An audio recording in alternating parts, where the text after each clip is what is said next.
Tako da velikokrat otroci ščitijo starša, prevzamejo nase, mi ga pa še obtožimo.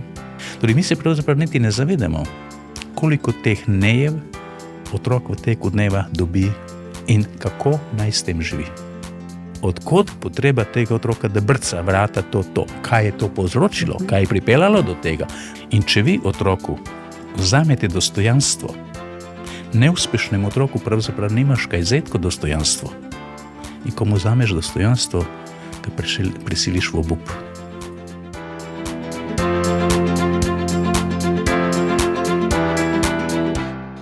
Kot 10-letna deklica sem čez noč izgubila mamo. Znašla sem se v stiski, ki je nisem prepoznala, niti je niso prepoznali ljudje okoli mene. Proces žalovanja je močno oviral tudi sram. Mamičina smrt je namreč postala tema pogovorov med novimi sošolci. Zamenjala sem 3 osnovne šole in še pred vstopom v srednjo sem postala upornica. Nadela sem si vklep in pogovor o izgubi me ni več ganil. Precej let kasneje sem se znašla v vlogi mame, v navednicah, problematičnega otroka. Iz šole sem dobivala sporočila, da je moteč in naj ga vključim v program v mladinskem zdravilišču. Zdelo se mi je, da če otroka pošljem stran, mu s tem dam sporočilo, da z njim nekaj ni v redu. Ob koncu programa pa se bo vrnil v enako šolsko in domače okolje. Zato sem predlog zavrnila. Potem pa se me je to poletje dotaknila zgodba 20-letnega dekleta, ki se je začela rezati že v osnovni šoli. Povedala mi je, da starši ne vedo, kaj se dogaja z njo in da ji v šoli niso znali pomagati. Sprašujem se, ali ljudje sploh znamo prepoznati stisko otroka. Sem jaz kot starš takrat ravnala prav? Kam se otroci in mladostniki lahko sami obrnejo po pomoč? Se starši zavedamo svoje odgovornosti pri vzgoji? Strokovnjak, ki bo pomagal osvetliti temo in mojo temo, je sociolog, družinski terapevt in mediator Radovan Radetič. Radovan, živjo, dobrodošel. Lepo pozdravljena. Ponavadi prvi gost, oziroma vsak gost, dobi enako prvo vprašanje in to je, kdo je Radovan? Penzioner, ki je en lep poklic. Okay. Eden boljših, lepših poklicov, če ga seveda pravočasno zagrabiš in v njem znaš uživati.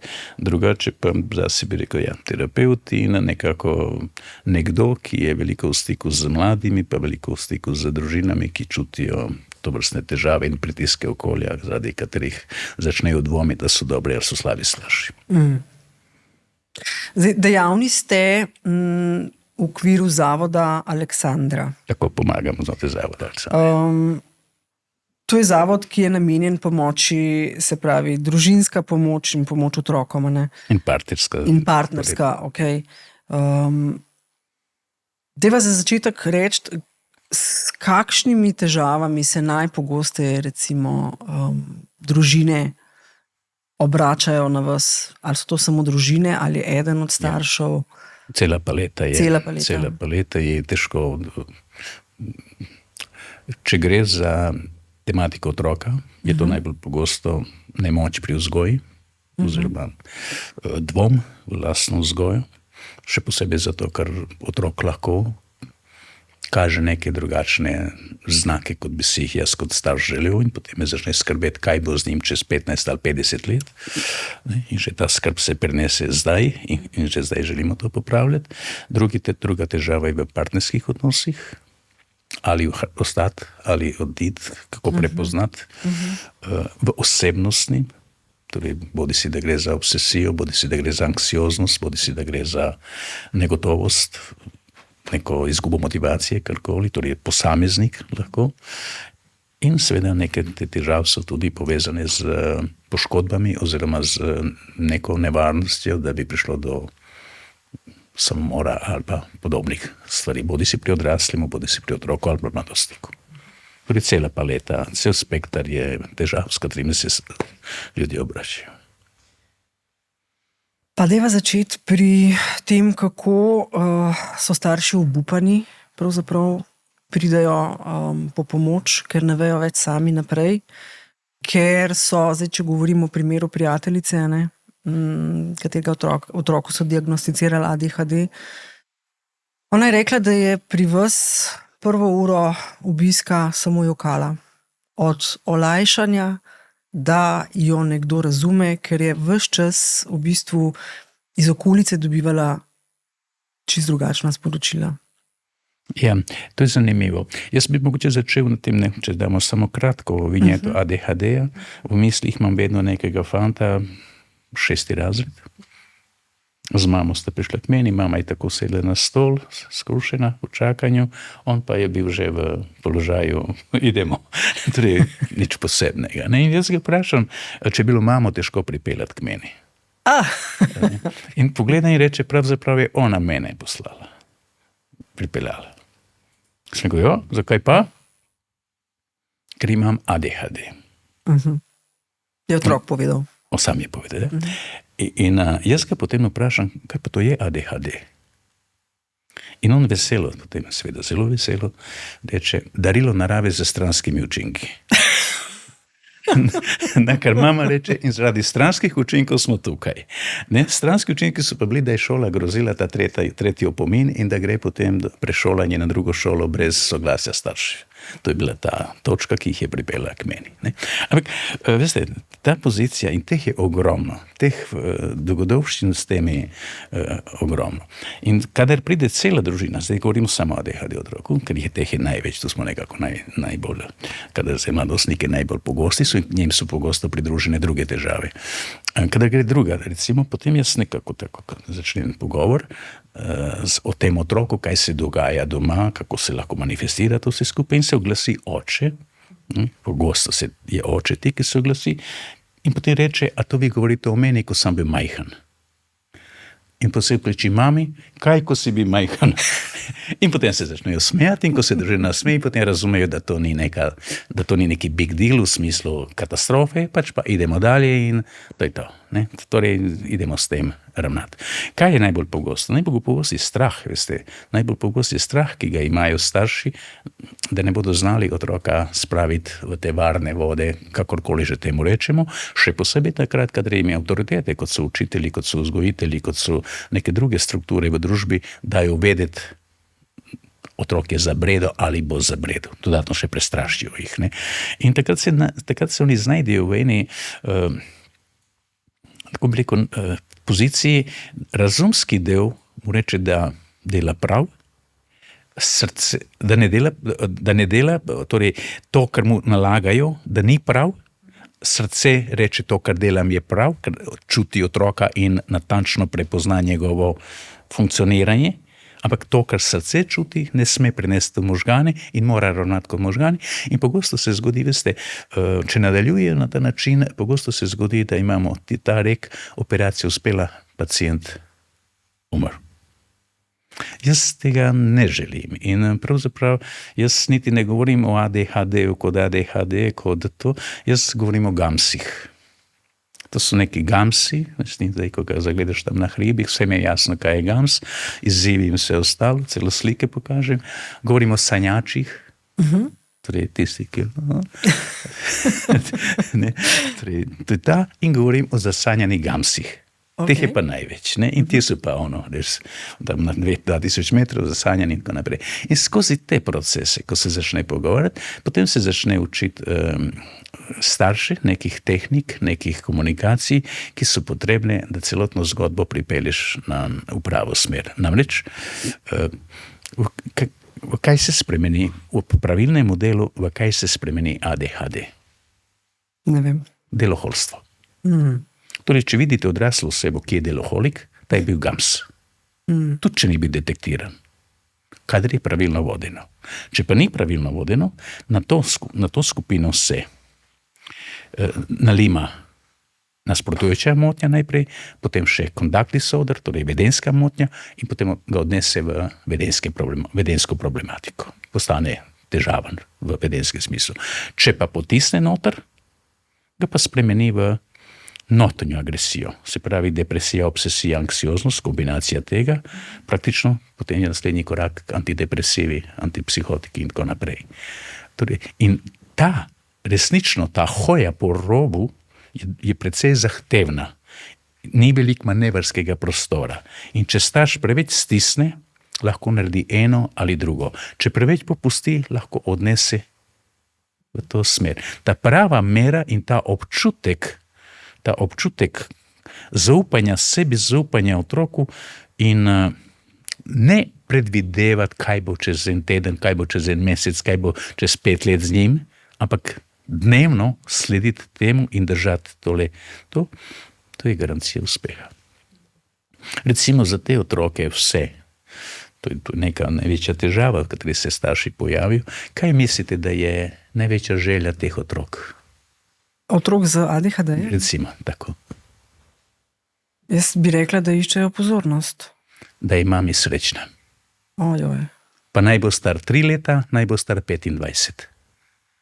In ta mami, ki gre na govorilne ure, ki sliši 3-krat na dan telefon, vaš otrok to, ki tudi v najboljši kombinaciji, moram reči, da ta teden bi boljši, ampak in potem vse tisto, kar pride, gotovo pri mamah vedno zbudi občutek nemoči, skrbi, jeze, razočaranja, maščevanja, karkoli, ki ga otrok prepozna. Ti otroci potrebujejo 1/100 sekunde, da čitajo obraz. In ko vidi mamo, ki je pomembna, ker je vedno ona implementira ali pogosto implementirana v ta učni proces, povezan z učenjem, povezan s pospravljanjem sobe, gotovo vedno so mame tiste, ki so v tej domeni, očetje bolj redko, oni so za neke druge dimenzije. Torej, ko on vidi mamo, ki je žalostna, ki je to, on to pripiše sebi. Od tu naprej on gre v svoj program. Destruktiven do sebe, do nje, gre iz tega programa ven. Ampak zdaj razmišljam, Radovan, a ni nasplošno bi rekla, da je otrok si želi zadovoljevati potrebe mame, očeta, ne? Kje potem nastopi ta razlika, da postane nezdrava oziroma da se razvije? Torej, nič ni narobe, kadar vi otroka primerno njegovi starosti vključujete v izvrševanje nekih funkcij. Nič ni narobe, če 5-letna deklica pomaga mami mesiti testo. Vi date veliko, ona da majhno. Nič ni narobe, če fant očetu pomaga kositi travo. To ni nič narobe. Vsi to je zgodovinsko gledano, preden smo otroke vključili v proces izobraževanja, to je bil naravni proces v nekaterih delih držav, na Kitajskem, v neke druge še vedno so otroci ti, ki delajo in tako naprej. Ampak to mi je drugače, tam je zloraba. Jaz zdaj govorim o temu, da otroka pohvališ zato, ker je odlično pripravil testo, zato, da ga pohvališ, ker ti je pomagal nekaj pospravljati. Torej, otrok ima seveda naravno željo posnemati starše. In pri tem biti potrjen v tem svojem dejanju. Želi tudi potrditi, seveda. Ampak tam nekje, ko pride jaz otroka pogosto primerjam s krompirji. Veste, in dober kmet najprej seme zbere pravo. Tako da je zagotovljeno to. Potem pripravi nivo, potem to seme še enkrat pregleda, da ni gnilo, da ni poškodovano, potem ga da v zemljo in kmet, ko da krompir v zemljo, kaj dela potem? Čaka, da bo zrastel. Pri 13. letu približno je krompir v zemlji. Kaj ste naredili do 13. leta z otrokom? On je v zemlji. In noben kmet ne gre vsak teden prčkati tam noter, da vidi, če je že kaj poganja. To, kar si naredi, si naredil. In po 13. letu otrok gre svojo pot, ker postanejo pomembni vrstniki. Postane potreba po kontaktu z vrstniki. Zadnjič pripelje oče 13-letnega sina k meni, reče, poglejte, vikend bi šli na jadrnico, tam v Pulju imajo neko jadrnico, in on reče, ne grem. In jaz mu rečem, pa kaj bi dali drugi otroci, če bi imeli možnost 3 dni na jadrnico? Tako. In potem ta mali reče, potem njih vzami s sabo. Razumete? Torej, ali starš reče, noče več z nami na kolesarjenje? Sveda noče. Tako kot že 6 let star otrok ne bo dal roko mami čez cesto. 3 leta, 2 leti še ja. Pri 6 fanta že ne boste dobili rokcev. Še posebej, če je šola blizu, če so vrstniki tam nekje. Deklice mogoče malo dlje zdržijo. Fanti to torej, primerno starosti fant začne iskati neke druge. In najbolj zanimiva zadeva je, in najbolj tragična v tem konceptu vzgoje je, da mame, očetje mislijo, da mladostnik sebičen rabi sam zase. Ampak le redko dajo mladostniku priložnost, da skrbi za njih. Vedno nekako ima, ali pa čutijo potrebo, da oni skrbijo za njega, da ga korigirajo, torej ti ne boš, to bom jaz. Oziroma, to, kar oni mislijo, da skrbi, to je pospravi sobo, to je pomij posode, pa to v noči, to je bedarija. Kateri otrok bo ponosen na to, da mama pred prijatelji reče, veš, danes je moj Marko odnesel smeti. In bodo prijatelji rekli, bravo Marko, si dober, kul. Torej, mi jih testiramo na teh opravilih, ki res nimajo neke... Razumete, kaj je? In skozi to. Če bi pa recimo, ali pa ko bi, tako rekli, rabim tvojo pomoč, da en žebelj lahko tam zabiješ, ali nekaj mi pomagaš tu pri nečem tu, seveda to želijo. Vsak otrok želi pomagati, biti prepoznan in tako naprej, ampak če mu to ubijemo, ali pa če ga razglasimo za neučinkovitega, ali to tebe nič ne bo, poveš to, torej, če ne potrjujemo, seveda se začne proces umika in ne grem v to na novo in tako naprej in potem samo se oddaljuje in tako naprej. Se mi zdi tukaj, da je zelo pomemben del, da pravzaprav, da ti otroka vključuješ v to, da dela s tabo. Jaz vidim ne vem, 3 otroke imam, različno stare že, da se je dogajalo to, da ko mu rečeš, daj naredi to, jaz sem videla, da pač ne bo naredil to, zato ker ni bilo, da bova skupaj to naredila. Hočem reči, da so pač te neka skupna opravila ena fajn priložnost, da se v bistvu nek odnos tudi gradi, tudi na ta način. Pri nekaterih otrocih, ne pri vseh. Eni tudi v to ne bodo šli. Torej, za ene to ne bo zanimivo. Za večino otrok še posebej, če to permanentno izvajamo iz otroštva naprej, to potem lahko postane del tega, vendar nekateri otroci tega ne sprejmejo. Namreč v naravi človeka, tudi živali, ampak tudi človeka, v naravi je možnost izbire. Zame je tako, en lep primer, kadar grem neke trgovine, Špar ali nekaj podobnega, ki imajo mesarije tam noter. In če imajo kakšnega gejstnega mesarja, onako, ki je komunikativen, in potem jaz se postavim vedno tako malo na stran in opazujem, to me prav tako. In potem pride kakšna gospa, ki bi kos mesa za juho. In ti mesari, ktašni, zgrabi tam neki kos mesa, stavi ga tako na roko in reče, pogledajte, ta vam je. Ta prav. Ona pogleda to meso in potem gleda še malo po tej hladilniku in reče, kaj pa ta? In potem da to, on reče, kaj pa ta? On še to da. In na koncu se ona odloči spet za tistega, ki ga je on na začetku ponudil. Ampak potreba potem, da ima možnost izbire, je vedno prisotna. Torej, naredim se, to ni tvoja odločitev, ki si mi jo serviral, ampak jaz sem se odločila. Ampak na podlagi tega. Razumete? Enako je z otrokom. V neki fazi pride potreba otroka in to je tista faza, ki loči otroštvo od mladostništva. Jaz, ko dobim tako 13, 14, 12 let starega otroka, ki ima doma, ko mi pripeljejo, da je težavan in tako naprej, jaz ga vedno vprašam, kako želiš, da se s tabo pogovarjam. Kot z otrokom ali kot z odraslim. Tam mu možnost izbire. Nikoli se ni zgodilo, da mi reče kot z otrokom. Zanimivo. Nikoli. Tudi če reče kot z otrokom, se nasmeji, se hecam. In potem ponudi odraslost. In jaz ga potem vprašam, kako se pa odrasli pogovarjamo. Kaj je značilnost za pogovor odraslih? In potem dam neki primer vodoinštalaterja, ki obljubi, da pride, pa ga ni, pa obljubi drug dan, da pride, pa ga ni, in potem ga vprašam, kaj bi ti rekel, in potem kakšno grdo besedo reče. Sem rekel, zakaj? Ker se ne drži dogovora. In potem jaz rečem, tudi mi dva lahko sklepava, da je dogovor nekaj, kar velja za odnos odraslih, da je to nekaj, kar nas delno tudi definira. Ne? Veste, v tem konceptu, ko tako postaviš, komu daš to možnost, jasno, tudi za mene kot starša, pogovor z nekom, ki ga sprejmem kot odraslega, pomeni, da ne bom uresničeval svojih namenov skrito, daj vas se dogovoriti, kdaj boš prišel, ob 9, ob 7, a sva se dogovorila. In potem mu reče ja, in potem pride ob 9. In jaz ga obtožim, da se ne drži dogovora. To ni bil dogovor. To je bila odločitev mene, da pride ob 7. Torej, jaz sem padel na relacijo starš-otrok in sem ukazal ob 7. On je sprejel, ker je pameten, ker ve, da drugače ne bo šel ven.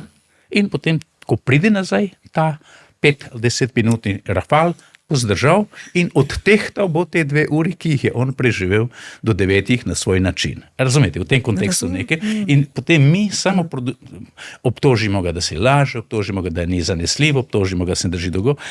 Nalimamo mu neke etikete, ki sploh nimajo zveze, in samo pametno odreagira, ker mi se nismo držali nečesa, ker smo šli v dogovor. Povej, kdaj prideš, daj vas se dogovoriti, kdaj boš prišel. Dogovor pomeni kompromis. Drži. Ko pa jaz določim ob 7, a je sva dogovorjena, potem je brez veze, da štartam s tem, daj vas se dogovoriti. Ob 7, da si nazaj ali nič. Konc. Brez da mu postavim možnost, da izbira, potem pa jaz naredim po svoje. Ali v tem kontekstu starš pogosto od otroka, ne, recimo iz šole dobite informacijo, da je težava. Bodi si na elektronsko pošto ali to, kar so zdaj kar imajo te obvestila v teh. Enega se spomnim iz beležke mojega sina. Tulil sem pri kosilu. Je bil podpis. Gotovo. In zdaj to dobite in pazite zdaj. Vi ste na preži.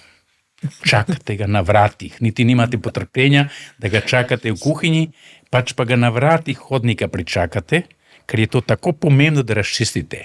In ko ga zagledate že na dvorišču, kako je bilo danes v šoli? Ono reče dobro. A je bilo kaj težav? Ne. In potem zakaj se lažeš? Kaj pa to, kar si A ja, to misliš. In potem on začne nekaj, kar počne. Torej, moje vprašanje je staršem vedno.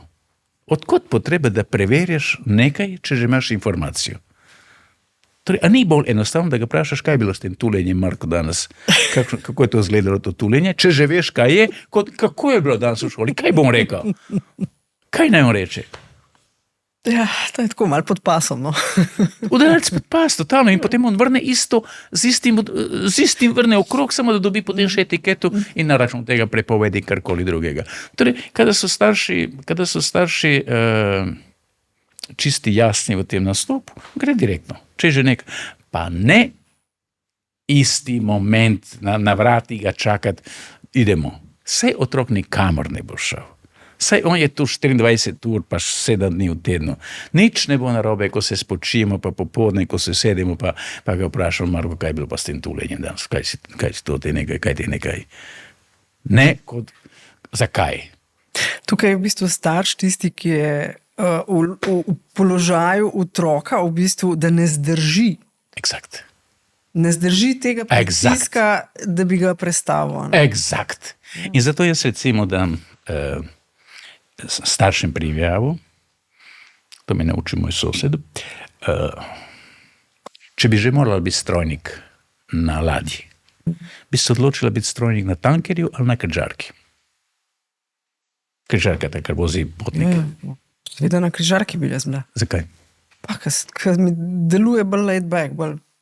Nič ne deluje, ker si v podpalubju ne vidiš nič. Isti šmornje, ti stroji nabijajo in ti tam mažeš. Jaz sem pomislila, da bi lahko uživala. Kako? Jaz sem pomislila, da bi morda lahko kakšen trenutek tudi uživala. Ne, niti gor ne smeš. Torej, nima šanse, da je celo še bolj tragično v tem smislu iz tega stališča. Veš, gor ljudi ti pa ne smeš nikam. Tudi v pristanišče, ko prideš, ti eno od 7 lahko greš, eno, ostalo moraš biti tam noter. Torej, to ni iz tega naslova. Je iz enega drugega. Tankerji, ki vozijo, zdaj govorim za, ne vem, mogoče novejša generacija ne poznam, ampak tej prejšnji, niso imeli amortizerjev. To pomeni, ko na morju dobiš neurje, tolčete in ti si ko na traktorju. Torej vsak udarec čutiš in ti bruha iz tebe. Težko je. Če si pa na križarki in ko križarka naleti na hudo neurje, kapitan ima možnost, da v križarko spusti vodo, doda vodo noter, ki deluje kot amortizer. In ublaži te udare zaradi potnikov, da ne. Zdaj, starš veliko krat deluje kot strojnik na tankerju. Direktno, brez amortizerja. Sam prenese informacijo in jo še lahko stopnjuje, torej lahko jo še naredi bolj tragično, ker ne ve, kaj je bilo, pa potem on to že abstrahira in tako naprej. Ne? Ta na križarki, a si lačen, greva mi malo na sprehod, ajde, daj si malo igraj, pa bo potem nekaj gre, bo šla z mano v trgovino. Torej, nič takšnega, da je zdaj katastrofično, da jaz moram vedeti, zakaj je Marko tulil danes. In če to ne odgotovim v 5 sekundah, ode vlak. Nič ne ode. Ampak ta potreba tudi delno zato, nekaj časa nazaj sem imel neko družino, ki ima 12 otrok. In potem so prišli k meni. Vsi naenkrat. Kako? Vsi naenkrat. Samo starši. Aha. In potem mama reče, za 6. imamo težave. In zdaj si to lahko zamišljate. Jaz sem pred leti, mnogo let nazaj, ko smo še te piknike delali to, je k meni prišla družina iz Logatca, 10 otrok je bilo. Mama in oče sta šla na pivo. Oni so uravnavali drugega. Razumete? Torej, najstarejši, to je bilo vse uštimano. Starši so lahko samo opazovali, kot da bi to bili vzgojitelji, ampak ne vzgojitelji vrtcev, kot da gledaš neki dogodek, kot da so oni ti kot jaz. Nobene potrebe ni bilo vplivati, vključevati se, ker so oni uravnavali drugega. V velikih družinah, torej starš, to je bilo že prej, pa tudi danes tam, ker so večje družine, ni potrebe fokusirati se v enega otroka. Danes imaš enega ali dva. Pa še partnerski odnos, ki lahko za nič. In kam se fokusiraš? Boščak. Slediš mu kamor, vse imaš pod kontrolo, vse vidi. Radovan, če se vrnemo nazaj, kaj pa v kontraprimeru, se pravi, kako pa otrok začne kazati svoj tihi ali pa ne tihi upor v primeru, ko mu ne daš možnosti odločitve? Spet smo na poziciji, da si otroci niso enaki. Odvisno je, s kakšno težavo se srečuje. Če bi imeli v šoli otroka in bi vas opozarjali, da otrok slabo bere, je prva stvar, ki je za pogledati tudi, ali ima težave z očmi. Torej, lahko da ima težavo z dioptrijo in ne vidi. Ima težavo. Torej, objektivno, če ne vidi, ne more brati. Torej, prva je stvar vedno ugotoviti organsko, če je kaj na organskem delu, da ima iz tega naslov, slabo sliši, torej ne sliši možno, ali pa neka druga težava, simptomatika, ki bi jo imel. To je prvo.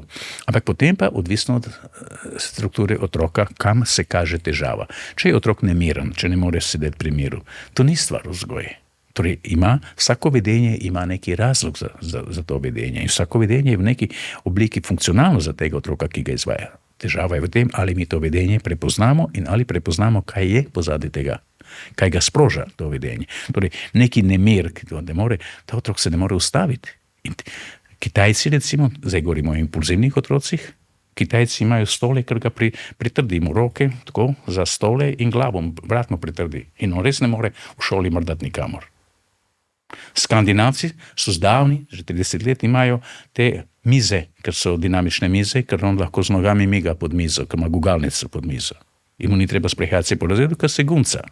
To so peljali 30 let nazaj. Naše šole zdaj, to zadnjih nekaj let uvajajo kot možnost. Torej, to je ena skupina otrok, ki ima ta del. In zdaj, če ti njega ustavljaš na silo, sprožaš samo agresijo in težavo, ker on ne more biti pri miru. Druga skupina otrok, ki ima težave s pozornostjo. Če ti njega nenehno opozarjaš, piši, nenehno opozarjaš to, on ne more pisati, ker je težava s pozornostjo, ne more 2 kanala vključiti in tako naprej. Torej, sprožaš neke druge težave, sprožaš somatske druge probleme, ne bi šolo, bo anksioznost in tako naprej. Imaš težave otroka, ki ima, tako kot ste vi imeli v otroštvu, ki je doživel neko travmo, bodi si iz naslova smrti, bodi si iz naslova hude nevarnosti. Recimo, neki otrok, imel sem pred leti primer otroka, ki mu je oče hudo zbolel za raka in je bil v terminalni fazi, kar pomeni, zadnja 2 meseca ga odpustijo, ker nimajo kaj početi in rečejo, to je to. No, in to je mama, potem imeli so 5-6 let starega otroka in je mama želela, da zadnja 2 meseca preživijo kvalitetno. In so maj mesec je bil tako, in so vsak dan šli na piknike, vsak dan so šli v naravo, ona je vozila, oče je bil avto, mali zadnji in to je bilo družinica. In nekega dne, v tem času, teh 2 mesecev, preden je oče stopil v avto, se je zgrudil, umrl in je bil gotov, torej je umrl. Ta mali je bil zraven. Torej ni prišlo do tega, pač pa je umrl. In potem, ker je mami delala, je babica skrbela za otroka in dedek sta skrbela za otroka in sta ga imela rada in on je imel njih rad in ta zgodba je šla nekako mimo to vse. In potem je jasno ta dedek s fantom hodil po gozdu, pobirali so koste in pobirali so gobe, karkoli, in na eni takšnih sprehodih dedek se zgrudi in umre pred otrokom. Ne. In zdaj pokopljajo še dedka. In zdaj ostane babica in ta otrok in mama tam, ker spet dela, babica pa zdaj skrbi za otroka. In zdaj veste, kako je v teh hišah, vedno je to tako bilo, ljudje imajo rože pred hišo, ne rože, bodi si, da so v posodah, bodi si drugače, ta mali pa rad imel žogo. In je brca žogo. In zdaj, ko brca žogo, če žoga pride v stik z rožo, roža popusti. Ja. Pač tako je. Ne? Ampak to njega ne zmede, ker on še naprej, otrok. No, in v nekem momentu babica pride, vidi te klavrne rože, ker so tako ali drugače v tem, in vidi fanta, tako je gotovo jasno, kaj je to, in reče, ne da bi karkoli mislila, ne da bi karkoli imela, ampak samo reče, tam, kar si ti, tam so težave. Kaj je bila nekaj mesecev kasneje? Težava? Obsesivno vedenje. Katerakoli vrata je otrok hotel odpreti ali zapreti, je moral 3-krat z nogo potrkati in 3-krat z roko potrkati na vrata, da bi šel ali šel ven. Možganska struktura je sprejela, pazi, ti se pojavljaš, lahko narediš težavo, težava obsesivno-kompulsivna, težava ne bo, če 3-krat potrkaš oziroma če 3-krat z nogo narediš. In to je bila njegova prihodnost. Vrat je pa ogromno, dvorišče je ogromno. Otroci, ki so sošolci, ko ga vidite to dela, oni to razglasijo za psihopata, razglasijo za psihiča in tako naprej in se začne kalvarija otroka. Torej, nič nismo mislili, nič ni bilo.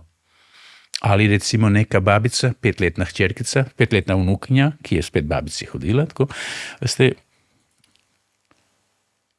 in ta mala pride iz vrtca in tam so gumitvi skakli. In ona prinese to lastiko in stavijo tam za cvetlično korito in gre na drugi konec in reče, babi skači. In zdaj babi gleda, pazite, babi gleda in reče, hčeri moja, jaz ne morem to skakati. Zakaj ne? Ker sem že z eno nogo v grobu. Ojoj. Ampak to je ono pogovorno, ker pazite, to slišite, to ni nič, to je na vaseh, pa še druge. Tako, sem že z eno nogo v grobu. Torej, kako se z eno nogo v grobu? Ja, ker bom umrla. Zakaj boš umrla? Ker vsi umremo. In tu se zgodba zaključi. In potem mala pride domov, mami, boš ti umrla. A bom jaz umrla? Zakaj bom umrla? Zakaj?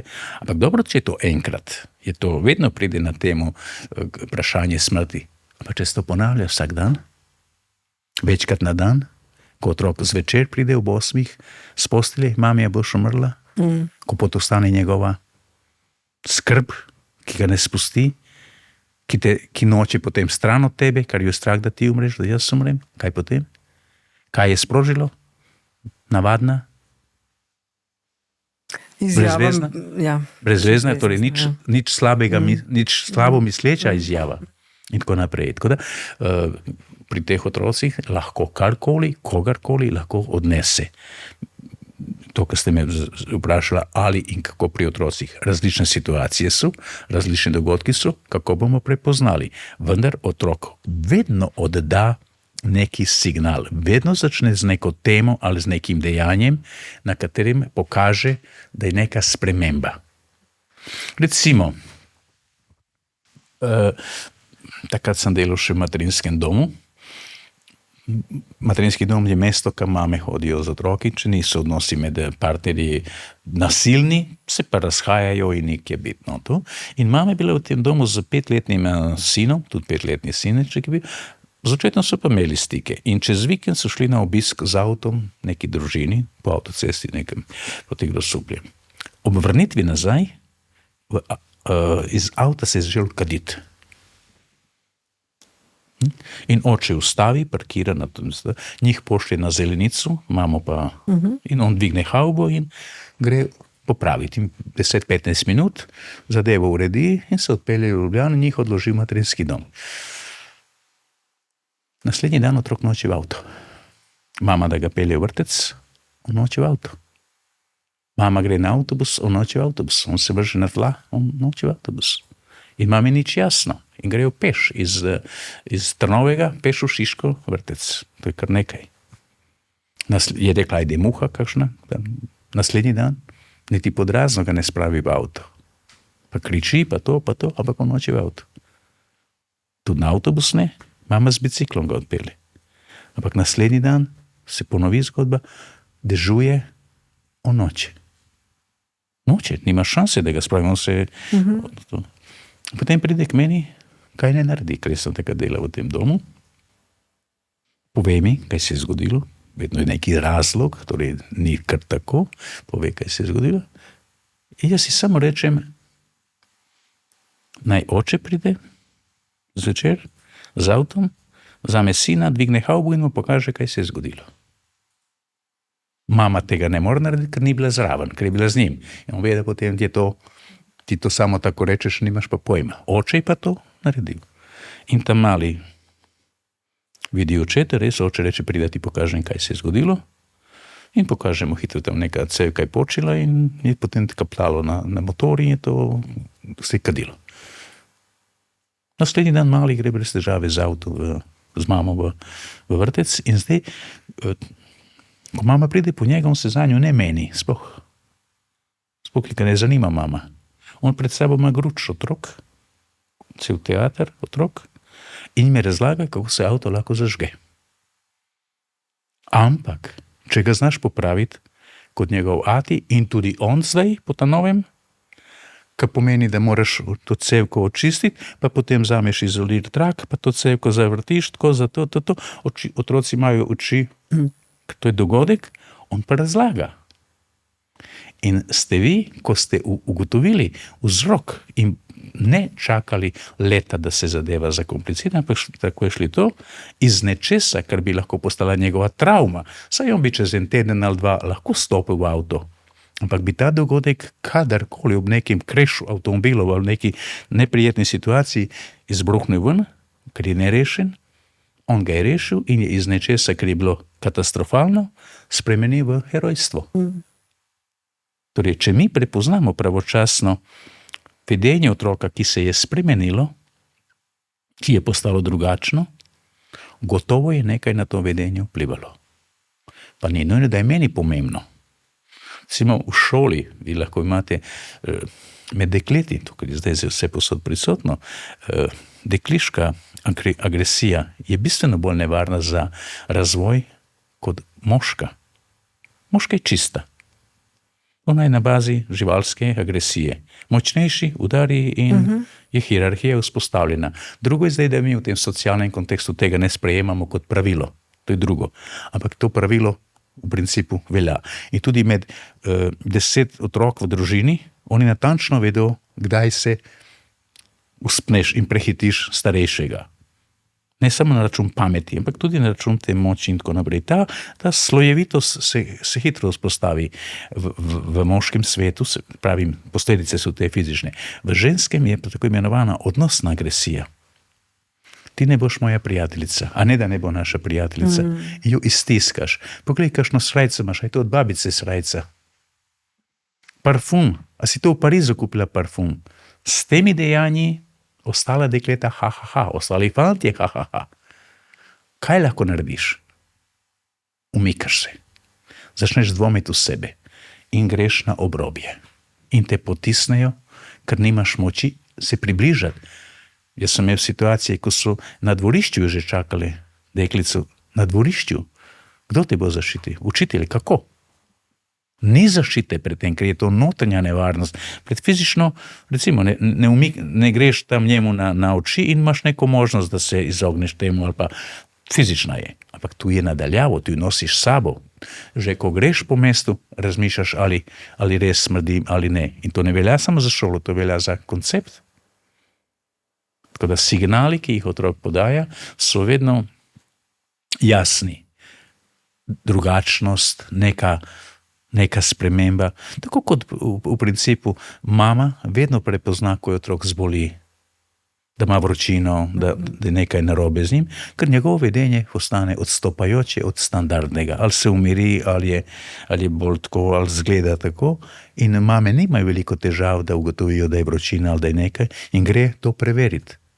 Nič drugače ni v tem vedenju, samo je vprašanje, ali mi imamo predstavo, želimo, ali imamo predstavo, da je vedenska težava, pa ga obremenimo, da dela neko bedarijo. Mislim, spet iz osebnega primera, sin kar naenkrat ni hotel več v šolo iti, 7. razred. Menjali smo osnovno šolo, ker smo se preselili. Ampak on se ni odprl, ni mi povedal, kaj se dogaja. Ja. Ni povedal in jaz sem šele potem naknadno sestavila puzlo, kaj je bilo. Ne? Otroci so ga v bistvu začeli zmerjati, da je debel, Ja. da smrdi. Ja. Nič od tega ni bilo res. Ja, seveda. Ne? Ampak njemu je bilo to tako težko, da tudi ni doma želel podeliti. Ja. Zakaj recimo otrok noče? Jaz sem se spraševala, a mogoče je imel kdaj kakšno slabo izkušnjo z mano, da mi je kaj povedal, pa sem šla jaz v dobri veri, da mu bom pomagala to reševati. V smislu, ne vem, sem učiteljici rekla, ja, to pa to se dogaja, lahko ukrepate, in se je on mogoče počutil izdanga. Ne vem, nisem našla razlage. Ja, zato, ker vlečete na sebe. Iščete krivdo, to je, ker je klasika. Ja. Jaz sem kriva. Primer. Otrok je 7. razred, živi v bloku, revni so, oče alkoholik, kockar in tako naprej. Njih je 6 otrok. In življenje je precej zahtevno. Mama pa živi od sociale in nekaj šivilja je, pa nekaj po noči prispeva k temu. Ne, ampak načeloma se težko živi. In v bloku živi tudi sin, ki živi samo z mamo, mama je bankirka in tako naprej. In ta mali velikokrat temu malemu pomaga in pri nalogah, pri šoli, ker mu tudi šola ne gre in tako, in tudi kakšno čokoladico prinese in tako, je suportivan in tako naprej in sta prijatelja. In načeloma vsak dan skupaj hodite v šolo, ker ste isti razred, skupaj hodite iz bloka v šolo in nazaj iz šole. In nekega dne pridete v šolo in ta mali, ker je sam edinec, ima razklano ustnico, krvavi ustnico in učiteljica seveda vpraša, kaj se je zgodilo in on reče, Martin me je s pestjo. In Martin je tu zraven in ona ga vpraša, zakaj si ga udaril? Zato. Tega vpraša, zakaj te je udaril? Ne vem. Pokličejo seveda mame, tudi noben ne pove nič, kaj se dogaja, ne en, ne drugi, ne vedo, kaj je. In zdaj ta, ki je malo razklano ustnico, je zaščiten, ker je žrtev, ta drugi gre v opomin oziroma v to napotitev celo, da se ga usmeri v zavod ali karkoli, ker je to problematika, pretep mi ne bomo dovolili in tako naprej. Jaz sem takrat delal na teh programih s temi otroki, v centru, so imeli mladinske programe, in ta mali je hodil k meni, ta, ker je udaril. In jaz ga vprašam, dobro, ti neki razlog si imel, da si ga mlatno, nekam te je Porinu, ne? Nekaj je udaril od tebe. Če lahko podeli z mano, če ne, jaz vem, da imaš razlogi, da nisi slaboba, da je to pač, da si odreagiral zato, ker je bil neki razlog tvoj, ki si ga ti. Zgodba je naslednja, ki mi je potem povedal. Ta mama, torej teh 6 otrok, tako kot je to v sociali prisotno, je ta dan šla in dvignila Caritas paket, ker je noter ta osnovna živila so za preživeti. Zdaj veste, vse te in Caritas in Rdeči križ in kdorkoli je, na paket seveda napiše, kdo ti daje. Tako, by the way, da vemo, kot si dovim piše Caritas, piše Rdeči križ, karkoli že. In ta mali od te sosede je to videl, da mama nosi to. In zjutraj, ko sta se pred blokom dobila, namesto tega živijo, namesto kako si, je bilo živijo Caritasko. Živijo Caritasko. In ta mali ga je v trenutku na to. In od tu razklana usnica in od tu ta zgodba. In potem ga jaz vprašam, in to je zdaj to odgovor na to tudi vaše vprašanje, in potem ga jaz vprašam, pa dobro, to bi lahko v šoli povedal, pa na kar mi on reče. Jaz vem, zakaj sem ga udaril, on ve, zakaj sem ga udaril, mami pa nisem hotel delati sramote. Tako da velikokrat otroci ščitijo starša, prevzamejo nase, mi ga pa še obtožimo, da nam dela sramoto in tako naprej, on pa prevzame odgovornost nase. Kako pa sram zaznamuje otroka potem? Kako? Kako sram, ki ga prevzame nase, se pravi, ni njegova, ni v njegovi domeni, da je reči, res je prevzel nase, ne? Kako se potem to kaže naprej skozi odraščanje? Kako tak otrok, najstnik, človek funkcionira?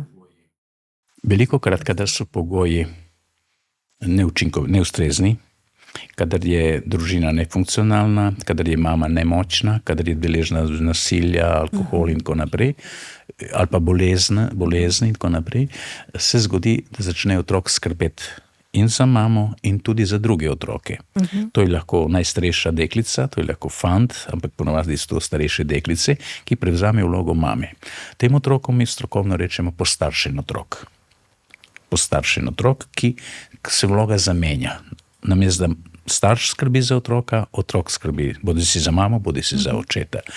Kasneje v partnerskem odnosu se to seveda manifestira pogosto tako, da zbere partnerja, ki bo od nje dobil to, kar so dobili v njeni družini, in njej pravzaprav ta odnos je znan in ni težak, pa je pa bedan. Je zelo bedan ta odnos, ampak ona v njem ustraja in ne vidi nič slabega v tem, da ona vse drži po koncu. Dokler jo ne zruši, dokler ne pregori, dokler ne pade dol.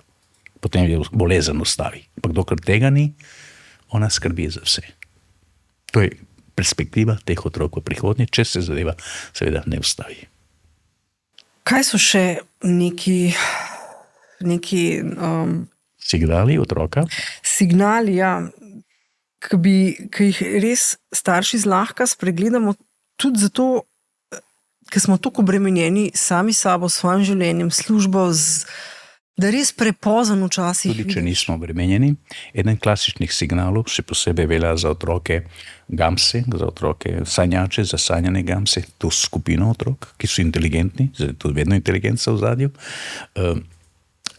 Veste, začne neki proces, v katerem ob teh nenehnih kritikah, ki jih nosi, ob teh nenehnih pripombah, ki jih je deležen ne samo v šoli ali doma, tudi pri babici, tudi pri dedku, vsi so pravzaprav nekako zopr njega, pa glej, kaj delaš, pa dej se malo umiri, pa dej delaš sramoto, pa to. Torej, ali otrok, torej v prvi fazi, to so vse udarci na njegovo samopodobo. Bolj ko inteligenten, bolj se temu upira in gre v frustracijo, ki jo kaže potem bodi si skozi agresivno vedenje, da razbije nekaj, da udari nekaj, da kriči, da grozi in tako naprej. Torej, to je obrambni mehanizem, ki se pojavlja, in to je obrambna agresija, ki je podobna kot pri živalih, ko majhen kuža laja na velikega kuža. Laja, ker je obrambna, zato ker ga je strah. Velik kuža, če želi napast majhnega, je tih in ga samo kavsne in je konc. Torej, agresija tipo predatorske ali pa lev in tako naprej. On ne rjavi tamo nekaj, ti bom pojedel. On tam čaka, skoči, papa in udari za vrat in gotovo.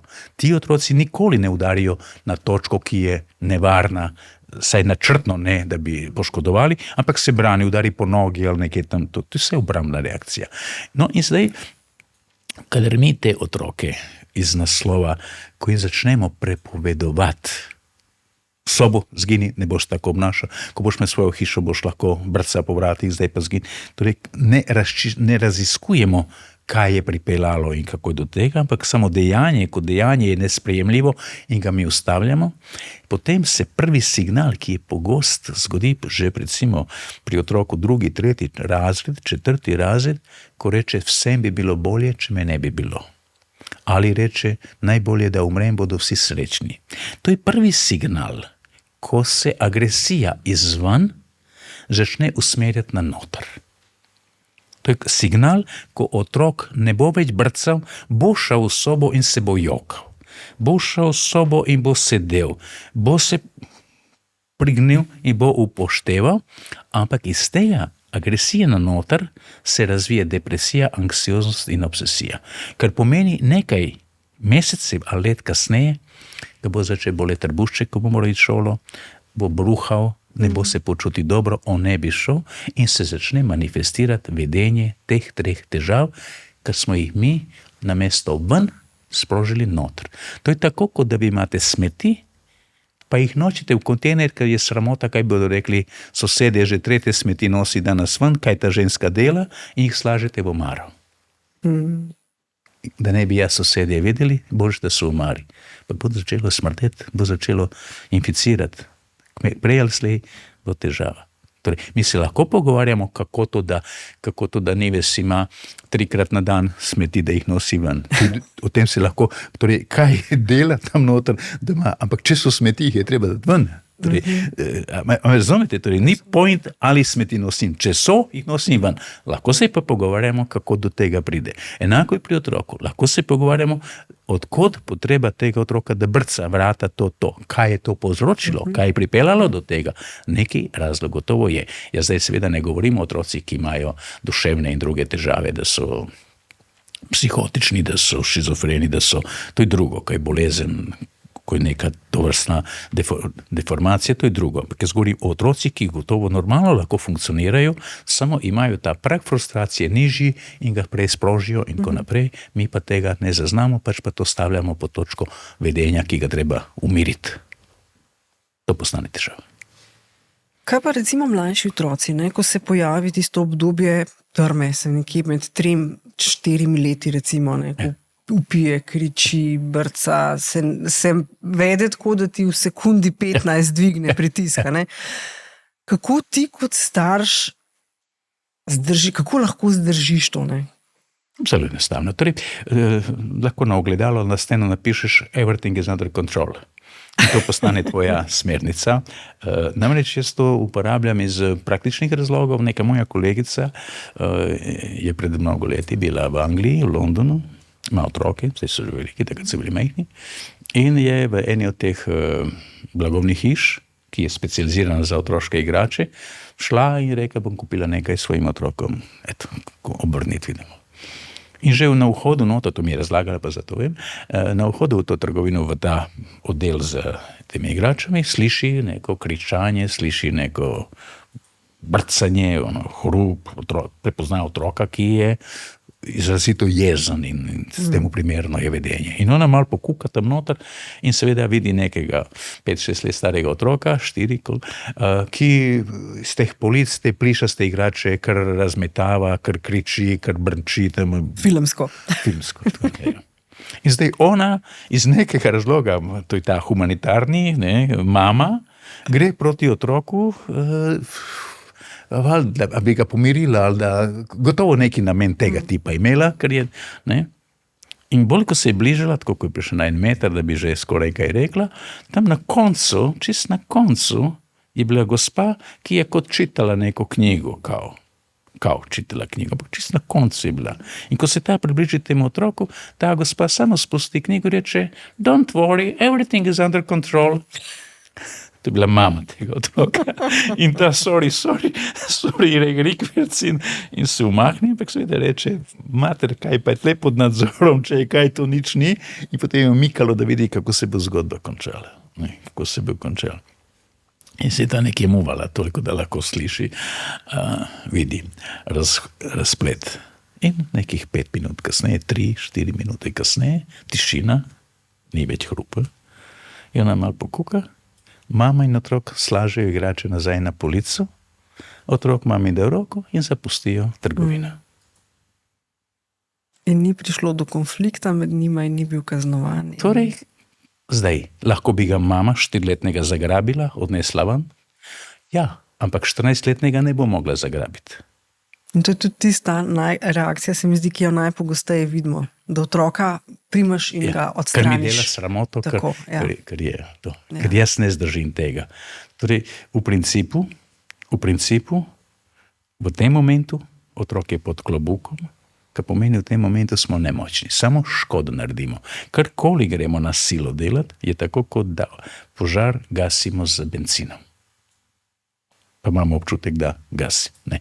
Samo ga Takrat, ko do tega pride, je težko karkoli narediti. Lahko naredimo pred dogodkom, lahko tudi kasneje, ko se otrok pomiri, pa ne takoj ga pričakati.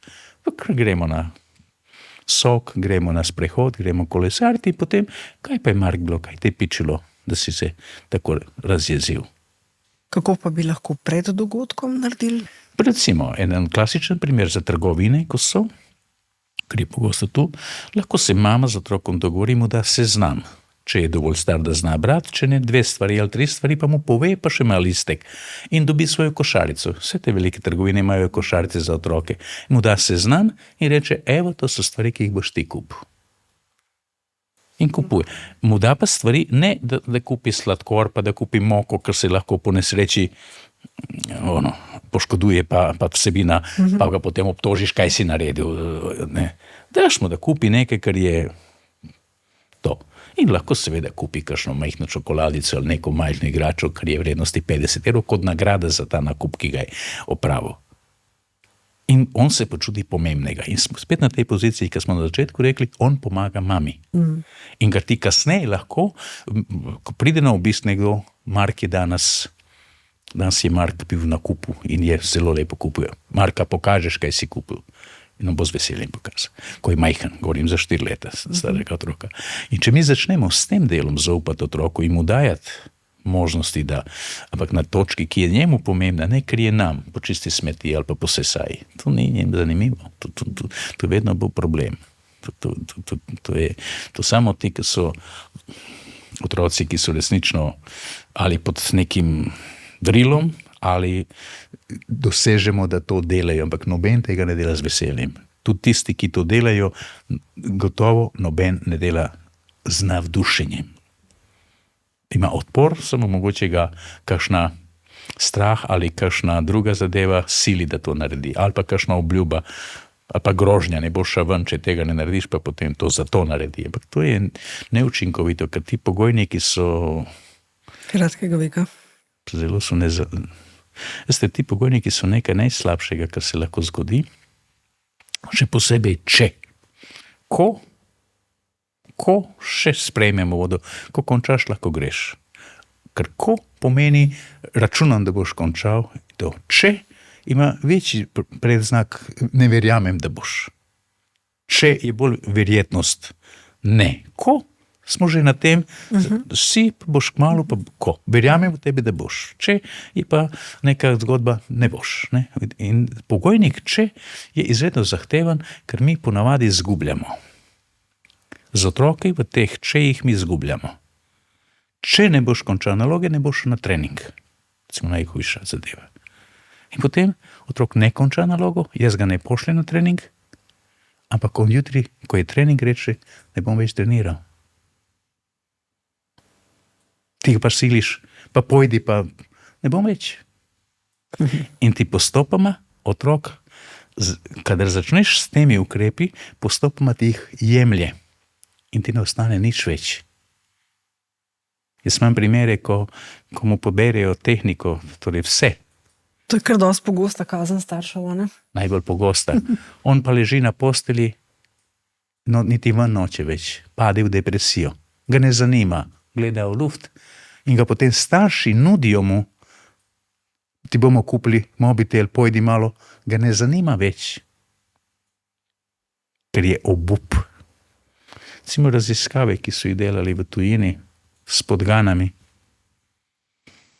To so znane raziskave, ko podgana ima na nekem otočku, torej mora preplavati nekaj, na bazenu nekaj vodi, potem je otoček, ima 2 vrata, zelena in rdeči gumb. Če ugane pravi gumb, odprejo se vrata in popapa hrano, ki ga noter čaka. Okay? Torej, stisneš rdeči, ne odpirajo se vrata. Stisneš zeleni, vrata se odpirajo.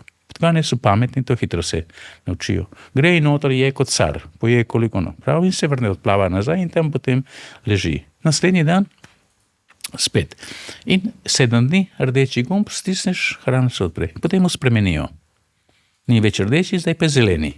Podgana stiska rdeči, 5, 6, 7 krat stiska in 7 krat ugotovi, da bi mogoče bil zeleni. Stisne zeleni, odpre se in reče yes. In papa. In 7 dni ima zeleni. In potem spet spremenijo, ni ne zeleni, ne rdeči. Noben ne odpira. In podgana stiska, enega, drugega stiska, tako. In to počne precej časa. Ampak se vrata ne odpirajo, dostopa do hrane ni. Kaj naredi podgana? Odpliva nazaj, umakne se, odpliva nazaj in potem mu oni odprejo tale prostor za hrano brez gumba. Vidi, da je odprto, ne gre več. Temu se reče obup. Sploh ne gre več, pa je odprto, nič ne rabi stiskati. To je obup. In če vi otroku vzamete dostojanstvo, neuspešnemu otroku pravzaprav nimaš kaj vzeti kot dostojanstvo. In ko mu vzameš dostojanstvo, ga prisiliš v obup. Od tu naprej je zaključeno. Tega ne vrneš nazaj. Saj zlahka ne. Uspešnega otroka še lahko s kaznimi s tem vodiš naprej. Neuspešnemu nimaš kaj vzeti. Pa bi lahko recimo situacija, ko otrok hodi po dovoljenje, a lahko grem tja, a lahko to in starš je konstantno ne. Ali to lahko vodi v obup? Zdaj, v neki družini tudi leta nazaj, neki otrok je bil, starši so s tem otrokom, pa so njihova zgodba, je to, kar jo zdaj bom povedal. Na obisk so dobili ravno družino z Nizozemske, pa ne to, kar znam, ampak neka druga družina. Na obisk mož pa žena sta prišla, mlajši par, sama. In so bili pri tej družini s tem otrokom kot gostje. Ta fant je bil pa zahteven, ADHD, skams. Niti 1 ura ni minila, da so ti bili pri njih, ki Nizozemci pa so govorili angleško, pa nizozemsko, drugega jezika niso poznali. Po 1 uri so vprašali domačina, may I ask you something? A vas lahko nekaj vprašamo? Seveda. In so ga vprašali v angleščini, če je njihovemu otroku ime Nemax. A resno? Otroku je bilo ime Max. Ja, razumem. Ampak je nenehno bilo ne Max tega, ne Max tega, ne Max to. In oni niso razumeli, da je to ne, ampak so mislili, da je otroku ime Nemax. Pa jim bilo nenavadno, ker te imena niso slišali. Torej, mi se pravzaprav niti ne zavedamo, koliko teh nejev otrok v teku dneva dobi, pa ne samo doma, ampak vse posod. In kako naj s tem živi. Če bi vi v službi ali kjerkoli ste imela šefa, ki bi nenehno govoril ne tega, To ne smeš. Piš me, grem drugam, ne. Koliko bi zdržali? Ja, Koliko bi zdržali? Ja, otrok mora zdržati, ne, druge nima. Otrok pa nima izbire. Zato začne neka vedenja, s katerimi potem usmeri v neko drugo točko, da dobi nekaj, začne nekaj kombinirati in tako naprej. Mi se niti ne zavedamo, ker to postane neki ritual, ki ga imamo, kako je bilo v šoli. Kakšno je to vprašanje? Če ti imaš otroka, ki je uspešen, 1., 2., 3. razred, pa ti, ko ga vidiš, on 10-15 metrov od doma, on začne laufati proti domu, torba skače do glave, do riti od veselja, da ti pove, da je dobro oceno. Tam pa imaš enega, ki se bori s temi ocenami, ki mu to ne gre in gre poklepan domov, časi gre celo skozi garažna vrata, da se izogne temu prvemu srečanju, kako je bilo v šoli, in tega tam pred garažnimi vrati dobiš, kako je bilo v šoli. Kaj naj reče, hudiča? Kaj lahko reče? Dela samomor, veš, spet sem dobil enko, spet sem bil upisan, spet je bilo. Kaj naj naredi? Kako naj bi recimo neka zdrava družina vzgajala? Otroka. Ja. Recimo konkretno, primeri šole. Prideš šole, kako otroka pričakaš? Pričakaš ga, si lačen. Okay. Si utrujen kaj? Ali imaš nekaj, pa rečeš, tukaj imam palačinke, boš zdaj ali boš kasneje, nekaj, kar ima rad? To pravi, nasloviš njegove potrebe. Absolutno. Ne svoje, ampak njegove. Mi pa gotovo vedno, kako je bilo v šoli in že gremo v kuhinjo nekaj delati, to niti ne slišimo odgovora. Ja. In vedno isto, pravzaprav. To postane kot dober dan. Ja, res. A to res, ko jaz vam rečem dober dan, pomeni, da mislim, da boste imeli dober dan? Ali je to onako, ne bodi ga treba? Ali to, kar v ameriških filmih gledate, a rad te imam? Pri tem je pa spal s 3, pa pride domov, pa rad te imam. Mislim, bedrija. To je fraza, to nima nobene teže. Kaj pa pred odhodom v šolo, recimo, ali pa v vrtec, ko pospremiš otroka? S kakšnimi besedami bi ga pospremili? Idemo moj korenjak. Danes je tvoj dober dan. Give me 5. Okay. Nič posebnega ne delati, nič ne traumatizirati, torej ne odpirati, a boš pridan. Kaj? Ja, to ja. Seveda bom pridan. Priden bo, lepo se obnaši, vse pojej. In potem mu naložiš krivdo, ker tega ne bo naredil in potem se še bedno počuti, ker te razočaral. Ja. In ne upa povedati. Kaj pa naj naredi? Da je glup? Kaj naj reče? Jaz sem glup. To tudi rečejo tisti, ki potem začnejo proti sebi. Jaz sem nesposoben, z mano so samo težave, jaz ne uspejem nič narediti in seveda ga to začne pritiskati not. Otrok je otrok. Kakšna je vloga moškega v družini? Različna. Taka zdrava vloga naj bi bila, ker se mi zdi, da so moški tako... Grem par korakov nazaj. Spomnim se enega primera iz prehoda, sem zagledala punčko, ki se je učila voziti kolo. In oče zraven. Bil je raho klanček in on je njo spodbujal, pridi za mano, ne? Pridi dol k meni. In jaz takoj sem si rekla, če bi zdaj tukaj le bila mama zraven, ona bi sigurno zraven bicikla hodila, pa pazila, da ne bo padla levo, desno.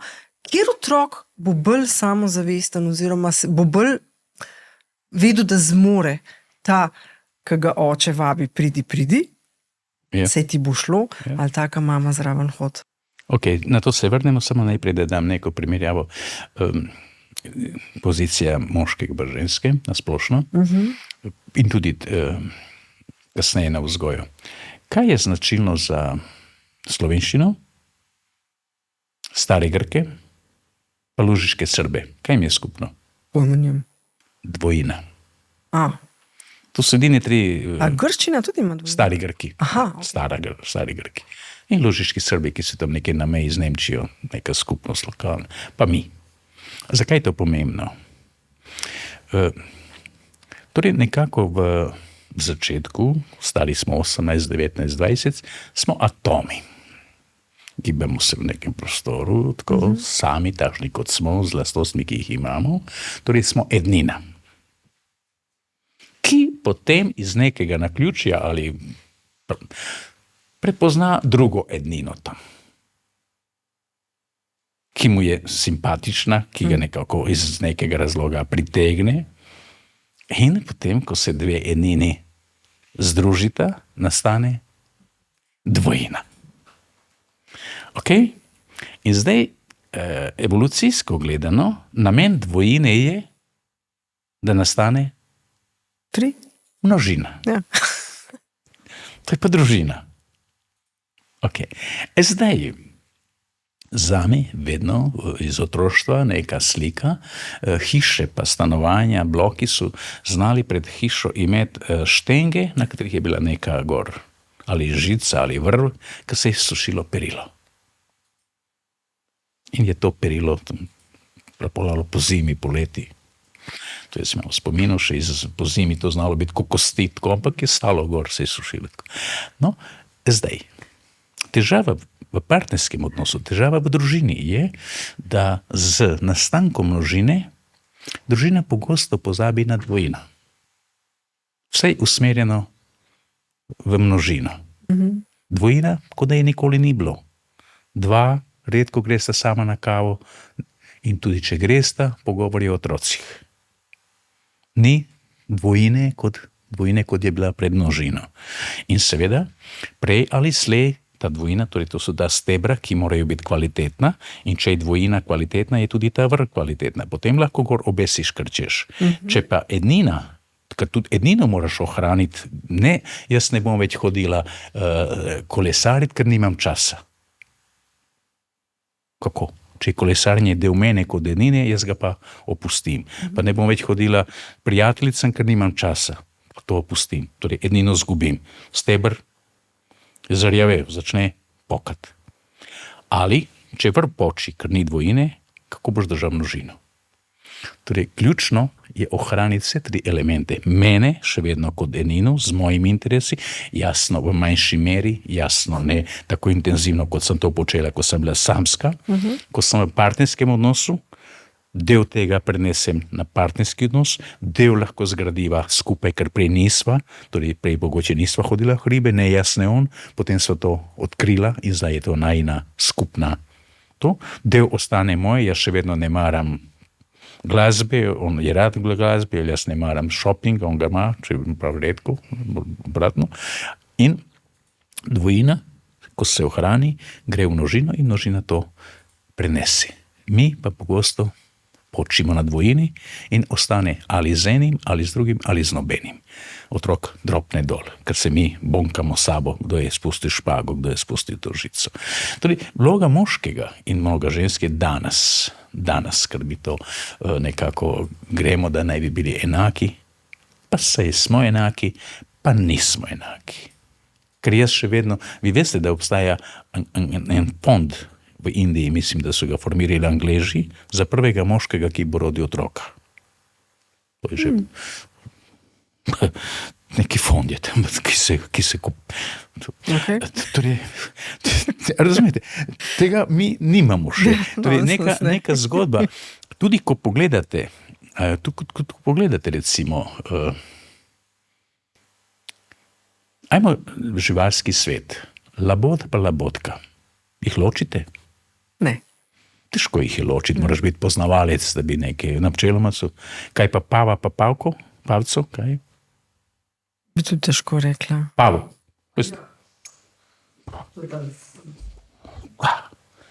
In palca je ena, Ja. ne bodi, se veste, kakšna je ona. V čem je razlika? Kako razmišljam? Ne vem, je pavica ali pavka, kako rečemo? Karkoli že. Ne vem, tudi jaz, kakšna bi bila prava slovenska izbranka. Ampak je ženka. Da. Ja, samica torej. Kako razmišlja ona, kako razmišlja labod? Preden gre v dvojino. Zdaj to je zaradi moških, ki ste me vprašali, kakšna je vloga moških v družini. Težko boste rekli. Torej, pri labodu, kada se odloča za laboda, ve, da sta ona dva par za celo življenje. Zato ga testira, kako gradi gnezdo, kako lovi hrano, kako jo bo prinesel, kako bo do nje v tem odnosu. To so lastnosti, na podlagi katerih ona zbere svojega partnerja. Ker je to nekaj, kar se bo dogajalo leta in leta, ker bosta vedno skupaj, ona dva. Pavka ve za pava, da je za Da je lep, pa da je za razplod. Za razplod. Ja. In potem pavka reče, ok, naj ima saj dobre gene, da ta male pavke postavim hitro na noge, da nimam veliko težav z njimi, ker imajo dobre gene, pa bodo šli. Zato izbere lepega pava. In kako ga testira, zakaj on razširi ta svoj rep. Da ona vidi te kroglice na repu. Mi, ki nismo poznavalci tega, ne bomo prepoznali, ona bo prepoznala simetrijo teh krogov, bo prepoznala pravilnost teh krogov. In bolj, ko so simetrični, bolj, ko so pravilni, bolj, ko so enakomerno postavljeni, večji in tako naprej, večji je in boljši je DNK, ki ga nosi. Torej, genska podlaga je boljša in zato ona izbere, in to ni samo pri pavu, to je pri levu, to je pri večini njih, bolj, ko je kaže neke lastnosti, ki so pomembne za preživetje podmladka, ker ve, da ga bo sama vzgajala. In zato stavi, ajde, da ima saj dobre korenine. Tam, ker pa živali so podobne, ker vedo, da bodo skupaj živeli, stavi na te druge dimenzije, kako gradi hišo, kako ščiti, kako skrbi zame. Zato. Tako pač je tudi pri ljudeh. Nekateri zberete fante, ki so lepi, maskl, torej športni, tako, potem pa pričakuješ, da bo sedel s tabo in gleda ljubezenske zgodbe tam na televiziji. Torej, ne bo šlo. Tiste, ki pa zberejo možaka, ki je zanesljiv, ampak nič nujno atraktiven, ampak to lahko dolgočasen, lahko zagotovi neki drugačen pristop v tej vzgoji. Tako da mi nimamo tu precej enoznačnega, kaj bomo, kaj ne bomo. In zdaj seveda tisti, ki so tako pavkasti in to, ki so bolj pavi, bodo tudi želeli pri otroku privzgojiti te lastnosti in ga bodo tudi celo spodbujali v to vrstne dejanja, bodo strogi do njega, bodo od njega zahtevali in tu ni nič narobe, če dobijo takšnega otroka, ki je temu sposoben slediti. Težava nastopi, če dobijo otroka, ki tega ne more uveljaviti. Se pravi, če otrok ni podedoval po njemu genetiku, ampak po mami, ki mora biti pa nima teh športnih in nekih drugih lastnosti, on pa od njega zahteva, ne vem, da hodi v hribe, da laufa, da kolesari, da to, ta mali je pa neka umetniška duša, igral bi balet ali ne vem, klavir ali nekaj, torej mevža stališče očeta in ne izpolni njegovih pričakovanj in to lahko te pokaže, hoče tako ali drugače. Torej, ni nujno, ampak je recimo neka predpostavka.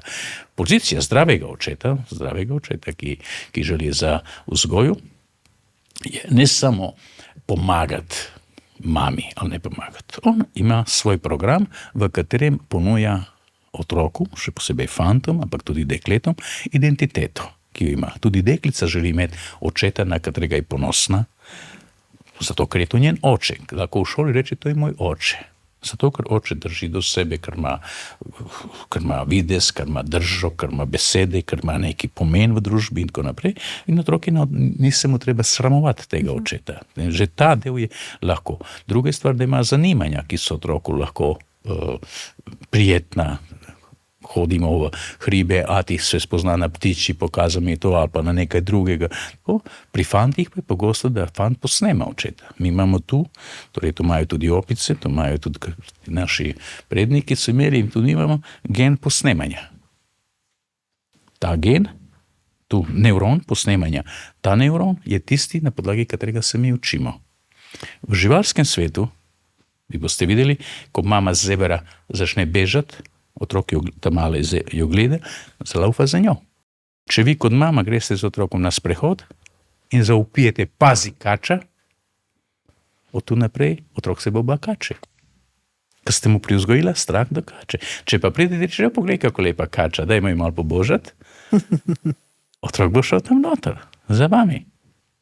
Tako da, veliko stvari mi z našimi denji, zdaj seveda, pozicija mame, pozicija moškega je nekoliko drugačna. To, kar ste mi rekla, ja, ni vse posod. Če vi zdaj pogledate to našo alpinistko, ki je svetovna prvakinja, ona gotovo ne bo otroku rekla, pazi, kako voziš, ali pazi, ga bo pustila, da gre na škarpo, ga bo pustila, ker ve, Da ni nič takšnega, Tako. da to lahko naredi. Torej, če je to del njene vzgoje, njenega bo tudi vzgajala otroka v tem duhu. Ali pa, če imate očeta, ki je motorist, ali pa mamo, ki je motoristka, ne bo imela strahu pred motori, da bo rekla otroku, boš se ubil ali boš to.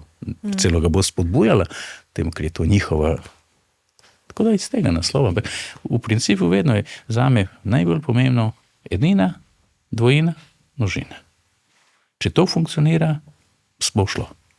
Vsak bo opravil svoje, tako kot je potrebno. In otrok bo pobral to, kar rabi. Kako se pa recimo kaže odnosu, da otrok nima potrditve očeta? Odnosu do njega in odnosu otroka do samega sebe? Torej, so neke faze, v tem lahko rečemo. V neki prvi fazi je gotovo hrepenenje. Želja, da bi to pridobil. V neki prvi fazi. Potem v neki drugi fazi začne neko nagajanje, s katerim bi lahko pozornost usmeril nase. Potem začne lahko sklepanje koalicij z mamo, s kom drugim, proti očetu. In neka zadnja faza je zavračanje očeta v smislu totalnega agresivnega vedenja do očeta, ampak vedno je znotraj prisotno samo vprašanje, koliko je potisnuta ljubezen, ki jo želim. Vprašanje, koliko jo potisnemo noter, ampak onaj prej ali slej. In na neki točki, veste, sovraštvo pa ljubezen sta tako blizu drug drugega. Sta blizu, to je krog, to ni tako, to je tako. In je samo vprašanje, kdaj preskoči z enega na druga. Ljubezen je vedno imanentna otroku, vedno je prisotna, vsaj do staršev. Tudi v primerih sem imel, ko mama zapusti otroka, ko ga odloži, ko nime stikov, pa je star 18 let ali je star 15 in mi reče, jaz bi rad samo, da vidim, kdo je moja mama. Samo videl bi rad. Večkam bližji mava sam mikrofonček. Ja. Samo videl bi rad mamo, ker je to biološka potreba. Korenina, nekomu moraš pripadati. Zdaj, če ti ta korenina zavrača, če ne moreš tam notri, je to seveda boleče in se lahko kasneje, tudi v odraščanju in kasneje, ko ti postaneš oče, ta figura manjka, ker nimaš, ne znaš se, celo misliš, bom drugače delal kot moj oče, pa delaš drugo težavo. Oče te lahko fizično maltretirati, otroka psihično, pa ga spet maltretiraš.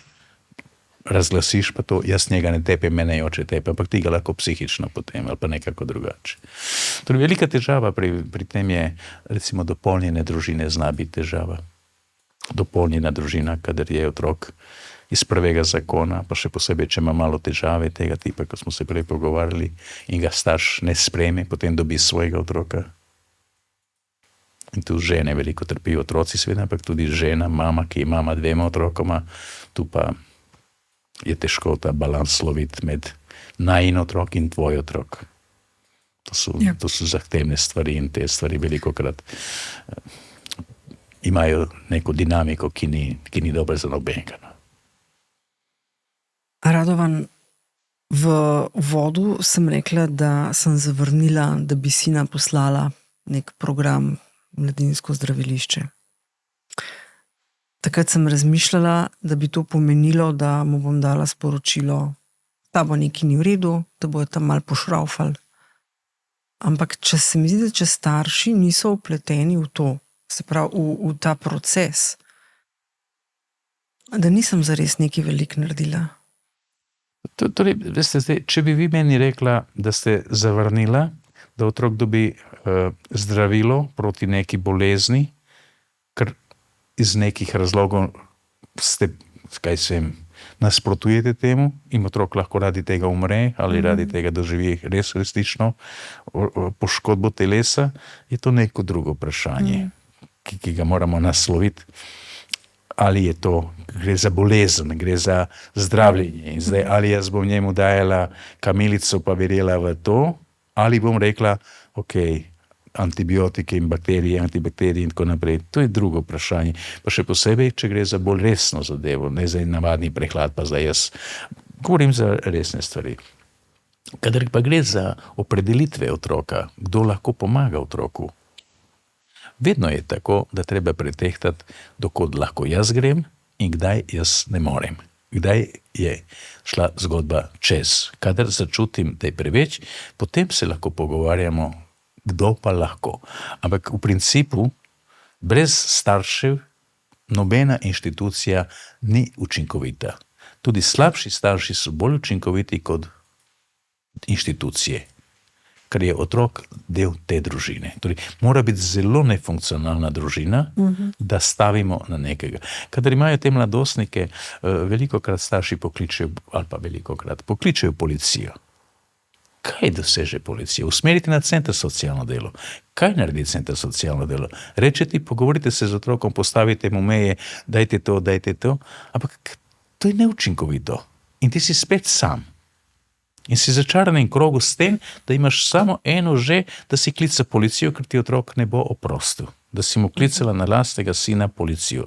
To je njemu, tega ne bo nikoli pozabil. Tudi, ko bo imel 80 let, se tega bo spomnil. Torej, zdaj pa, če pa ta otrok psihotičan, če je ta otrok šizofren, če je ta otrok pod vplivom mamil, ampak to je že, da je prišlo do nečesa, ker smo zgrešili to, ker so neka ta pot, ki je odklon narejen, to smo že predtem veliko zgrešili.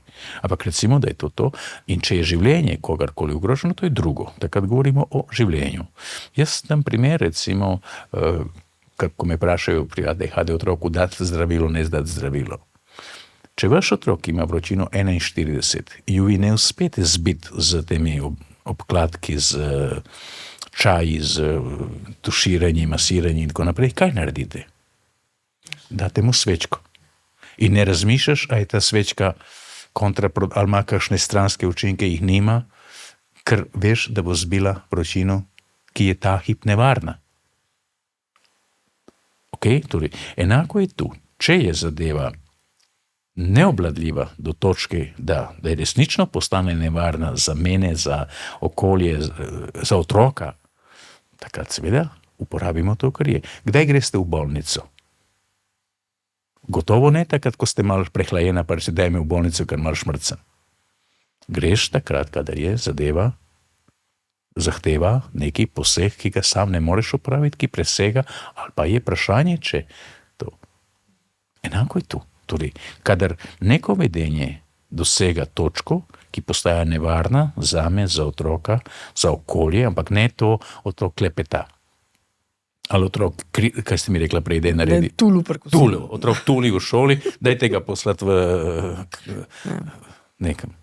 To gotovo ne sodi v to področje, da je za to otrok tam. Ali otrok je nemiran, sprehaja se po razredu, noče v šolo in tako naprej, idemo ga zajedati.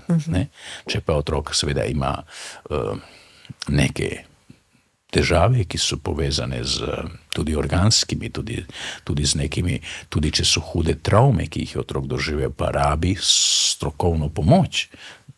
Tudi ob smrti starša, tudi ob neki nevarnosti, ki je preživel na morju, je bil priča nekim potapljanju nečesa, ali bi priča umoru, uboju očeta, mame in tako naprej, to je gotovo. Težko bo en starš s tem znal pravilno ravnati. Nič narobe ni, poiskati pomoč. Še posebej, če se manifestira težava v vedenju otroka na način, ki je drugačen kot sicer. Kaj pa v primeru, da bi otrok pravzaprav mladostnik rad poiskal pomoč, ker se doma ne počuti varnega, ker doma nima sogovornika, ker ne zaupa, ker ni slišan, kam se lahko obrne? Otrok se lahko obrne k tisti osebi, ki zaupa. Ta oseba je lahko znotraj šolskega prostora, če ima kakšno, pa ni treba te to socialna delavka ali PDA, lahko je to neka učiteljica ali hišnik, torej kdorkoli, pri katerem otrok začuti varnost. Torej, klasična težava otroka je ena večjih težav, ki se pojavi, je povezana z attachment povezana navezanost. Če otrok v otroštvu ne začutite navezanosti na nekoga, recimo to je značilno za otroke, ki so v teh sirotišnicah in tako naprej, ko je praktično noben ga neki bi mu, on je tamo tako kot televizor, tako kot, razumete, torej ni čustvene neke navezave. Torej, attachment je neka osnovna potreba otroka in ta ti zagotavljajo kvalitetna mama, kvaliteten oče, kvalitetni sorodniki in tako naprej. To je nekaj, kar dobivaš moč in energijo. Če tega ni, bo kasneje tako ali drugače to splavalo ven kot težava v nekih situacijah, ki se jih boš našel. Ampak tisto, kar je ključno za to vzgojo otroka, torej je dati otroku vedeti, tukaj smo, ko pa nismo dovolj, poiščemo pomoč in to ni nič takšnega.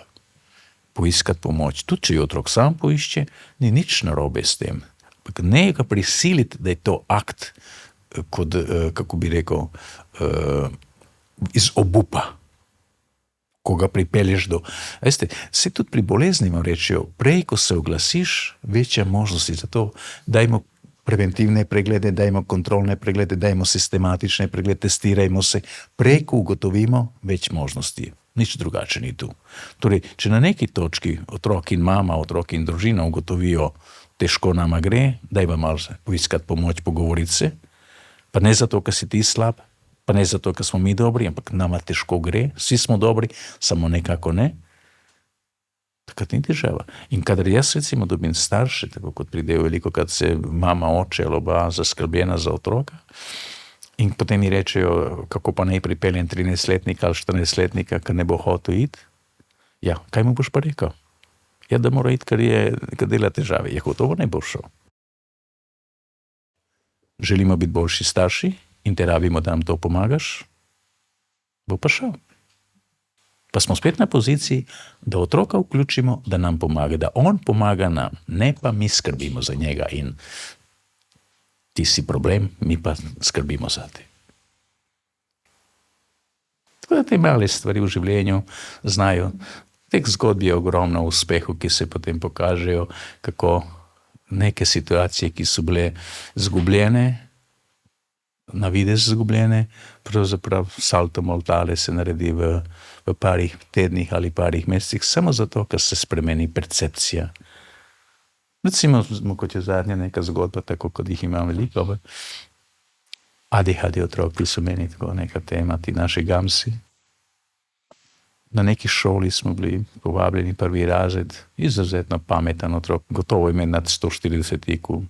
Prvi razred, prvi mesec on piše, velike začetnice obvlada, matematiko obvlada, mislim, razumete, vse. Ampak njega, on 5 minut ne sedi. On je nenehno v gibanju, je nenehno in tudi ne mu upošteva učitelja. Torej, on je v svojem programu. In potem nas povabijo, da neko delavnico tam naredimo. In jaz, ko pridem noter v dvorano, tam ti otroci sedijo, čakajo tam prvi razred. Sedi. In zdaj pridemo noter s kolegico in on se dvigne in zalaufa proti meni in reče, ja sam vidi, kdo ste pa vi. Torej, takoj veš, da je to ta gams, drugi tega ne naredijo. Ne. In jaz mu rečem, da rabim pomočnika in on bo moj pomočnik. In zdaj na tablo mora pisati nekaj. Ti otroci nekaj delajo tam in kako dobijo točko, on bo pisal na tablo ime in točka tem otroku, ne, šolska tabla. In on celo, toliko je bil inteligenten, da je rekel, temu bomo dali rok V, ker sta dva roka. Ta je rok valični, zato bomo dali V. Mislim, sam. In to je trajalo nekih 15 minut in po 15 minutah moj vid zapusti delovno mesto. Odide in gre tam nekaj, ki so te blazine, one težke blazine, v steni so stale, čist na drugem koncu, in začne vleči te blazine tam. Ampak to je težko, to so 30 kg sigurno, on to vleče in potem ga učitelji tam pridejo, naj se vrne nazaj, najprej učiteljica, pa ga želi pripeljati, pa jo po roki udari, pa pride še učitelj, ker so dva, pa še on, da ga vrne nazaj, potem otrok zbeži, pa ga lovijo, pa ga pripelje nazaj. Kaj mislite, Nives, zakaj je otrok zapustil delovno mesto, moj gams? Ne vem. In zdaj smo tu. Kaj je vaša prva misel ob tem? Zakaj je zapustil delovno mesto? Ja. da mu je bil dolg čas, ali da mu se ni dalo več, ali da je iskal pozornost. Torej, ampak ja, če je to naša misel, potem je naše dejanje, da ga vračamo nazaj. Vendar vsi ti otroci tega značaja imajo problem in imajo rešitev. In njihova rešitev ni nujno podobna naši. Imajo eno, nimajo strategije. Ta fant, ko je pisal na tablo, je prišel do dna table in nima več kam pisati. In v trenutku se mi je rodila misel, da to blazino prinese pred tablo, da je višji in da lahko piše gor. In to je bila njegova ideja. On je šel po blazino, ki je bila težka in je ni mogel vleči. In zdaj vi rečete, zakaj tega ni povedal? Ni povedal zato, ker oni tega ne povedo. Oni imajo problem, imajo rešitev. Milijon načinov je, lahko bi rekel, lahko vzamem to blazino, lahko bi rekel, ne da se mi več, lahko bi karkoli rekel, pa on ne bo nič rekel, on rešuje na svoj način. In to isto dela v šoli, to isto dela pri učitelji in mi to razglasimo za upor, razglasimo za karkoli. V njegovih pogledih je to samo rešitev, ki on ima. Radovan, še zadnje vprašanje imam. Kaj pa za vas? Trenutek, ki bi ga podoživel v celoti. Jaz imam teh trenutkov. Ne broj. Jaz jih imam veliko trenutkov, ki bi jih podoživel, ki jih podoživljam. Ampak kakor je seveda rojstvo otroka, tako neki dogodek, ki te zaznamuje in ki je vedno edinstven, tako vsaj za tega otroka, lahko kasneje, ampak jaz imam enega otroka. To so neka leta, ko je bilo vse malo drugačno in to življenje, to obdobje z otrokom je seveda neki dogodek, ki me tudi zdaj, ne s lastnim otrokom, imam vnuke, imam vnukinje, tako, ampak imam tudi te druge, ki hodijo k meni, torej ti otroci so gotovo neki del nekega mojega življenja v vseh njihovih in veseljih in bolečinah in potrebah, ki jih imajo, želja in tako naprej. Tako da to je, ampak moja osebno je neka percepcija in tudi v moji pisarni je tako večja slika, kot je vaša tu, slika mojega otroka, ko je bil star 2 pa 3 letoma, ko je sladoled, drži žogico in sedi na steni in je zadovoljen. Je še črno-bela, ker to je iz tega časa. Tako da, eto, nekako tudi na tem. Najlepša hvala za pogovor. Ja, hvala vam za povabilo in vsako srečo pri delu, ki ga upravljate, ker seveda je smiselno in verjamem, da bo pomagalo še komu. Hvala pa tudi tebi, ki poslušaš podcast Odkritost Nives, kjerkoli običajno poslušaš podcaste, ali pa ga gledaš na YouTubu. Vesela bom, če klikneš gumbek Naroči se in pomagaš širiti glas o vsebinah, ki jih pripravljam.